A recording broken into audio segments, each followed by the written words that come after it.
యజ్ఞోపవేత ధారణార్థం శుద్ధ ఆచమనీయం సమర్పయామి. యజ్ఞోపవేతం ధరింపజేస్తూ ఉన్నారు.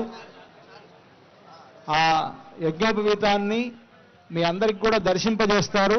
అనంతరాశ్రమ సిద్ధి కొరకు అని.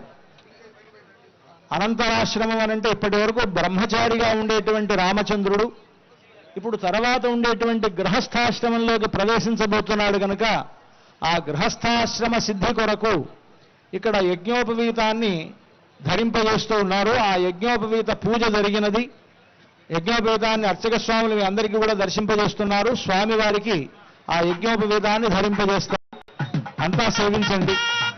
ఆ యజ్ఞోపవీత యొక్క గొప్పతనం ఏమిటి అనంటే ఎవరైతే ఈ యజ్ఞోపవీతాన్ని ధరిస్తారో ఆ ధరించినటువంటి వారు మాత్రమే వేదాధ్యయనాన్ని చేసేటువంటి అవకాశం ఉన్నది. వేదము మన యొక్క జ్ఞాన భాండాగారం. వేదములలో లేనిది లేదు కదా.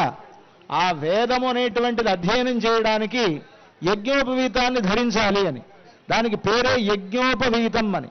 అంటే యజ్ఞం అంటే భగవంతుడు, యజ్ఞోవై విష్ణు అని.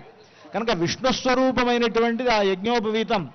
అది ధరిస్తేనే ఆ వేదమును ఉచ్చరించేటువంటి యోగ్యత కలుగుతుంది. కనుక ఆ యజ్ఞోపవీతాన్ని మనందరికీ కూడా దర్శింపజేస్తున్నారు. స్వామివారికి దాన్ని అనంతరాశ్రమ సిద్ధి కొరకు ధరింపజేస్తారు. అంతా సేవించండి.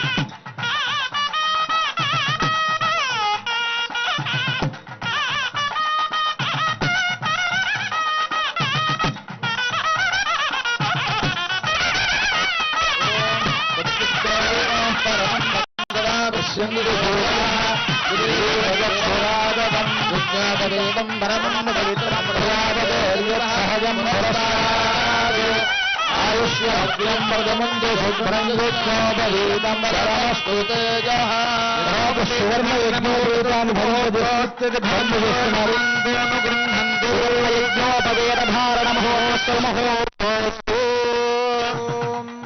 యజ్ఞోపవీతం పవిత్రం ప్రజాపతేర్యత్సాయం పురస్తాద్ ఆయుష్యమగ్రం యజ్ఞోపవీతం భరమస్తు తేజః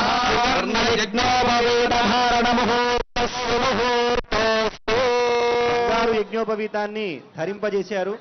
ఇందాక వారు చెప్పినట్లుగా ద్విజత్వ సిద్ధి చేకూరుస్తుంది మనకి యజ్ఞోపవీతము. ద్విజము అంటే 2 సార్లు పుట్టేది అని అర్థము.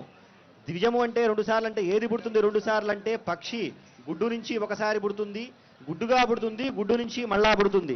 అలాగే ద్విజలు అనేటువంటి వారు బ్రాహ్మణ, క్షత్రియ, వైశ్యులు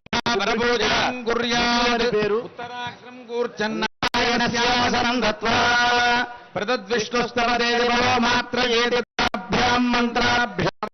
పాద ప్రక్షాళనం కృత్వా ఓం ప్రదద్విష్ణుస్తవ దేవీర్యాయ